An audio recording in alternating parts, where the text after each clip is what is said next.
Hey there, subscribe to my channel and also press this bell icon so you never miss any update caused whenever we upload any new video. You'll get a notification on your phone.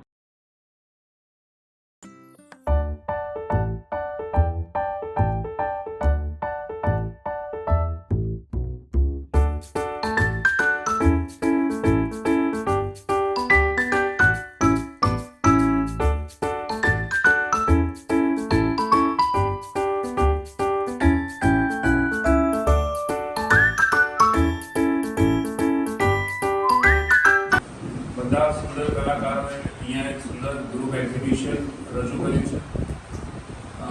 મુખોટે art gallery, Niluben Patel, Kokilaben Patel હવે પરિચયના મોહતાજ નથી. તેમ છતાં એક વાત જે બહુ જ અગત્યની છે કે અમદાવાદમાં ગેલેરીઝ કેટલી.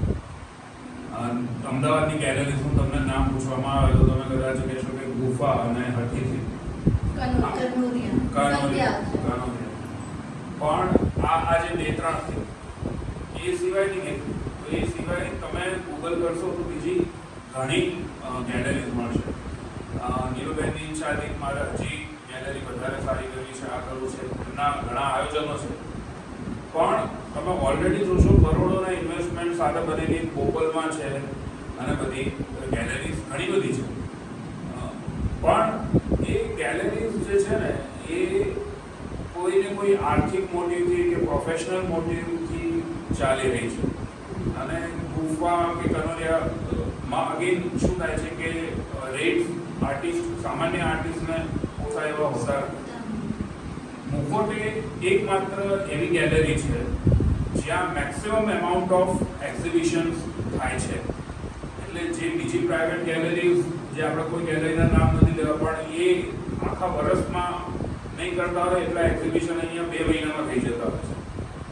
અને એનું રીઝન એ છે કે આટલું પેશનેટલી જે આગળ જાણીતી બે ત્રણ ગેલેરી જે છે એ પણ કામ નથી કરતી, બધા જ પ્રોફેશનલી કામ કરે છે.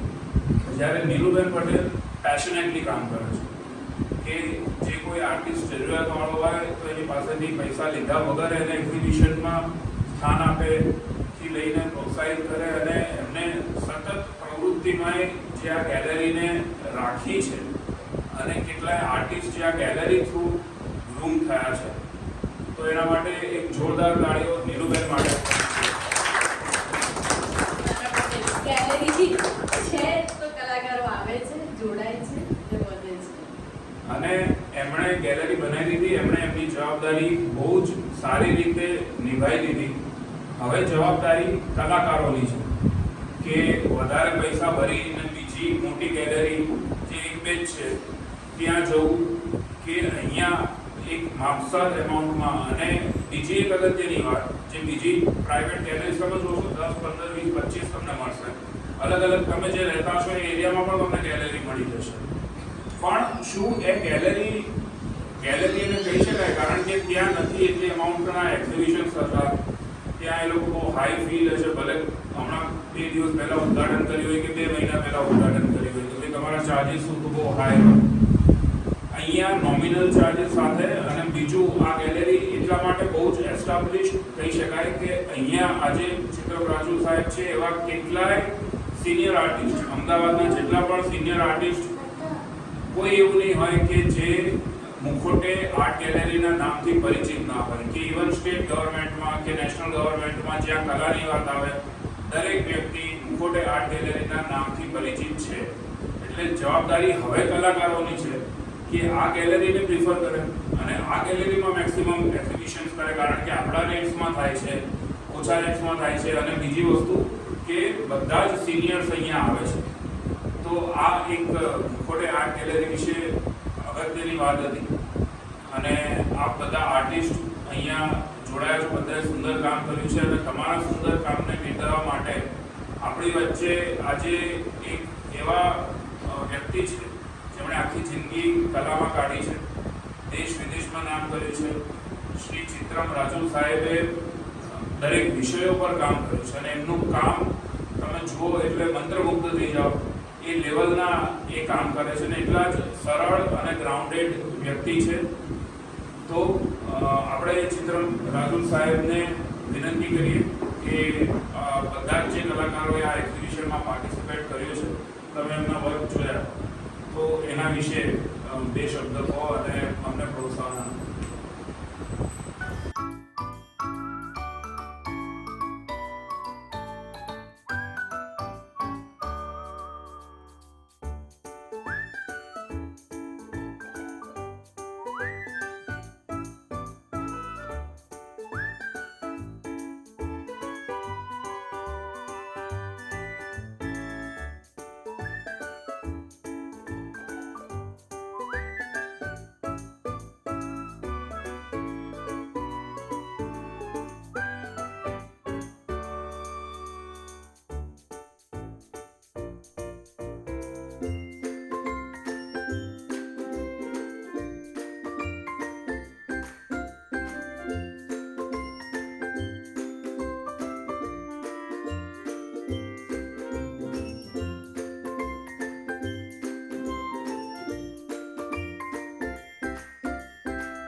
મારું નામ હર્ષ સાગર છે. હું 8મા ધોરણમાં ભણું છું અને મારી ઉંમર 13 વર્ષ છે.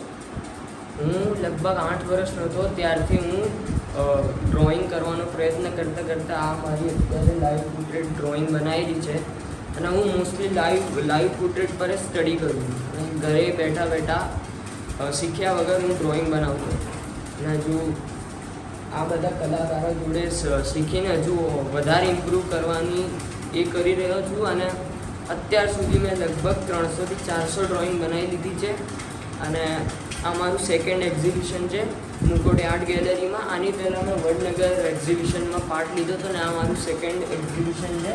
તેમાં આ લાઈવ પોર્ટ્રેટ ચિત્રામ રાજુનું બનાવેલું છે, ચિત્રામ રાજુ સરનું બનાવ્યું છે અને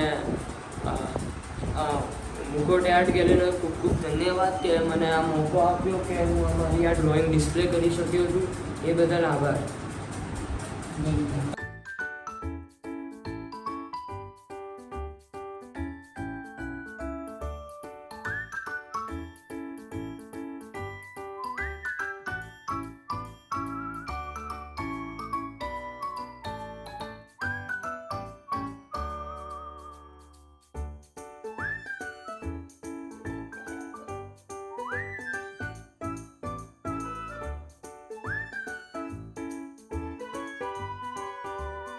સંગીત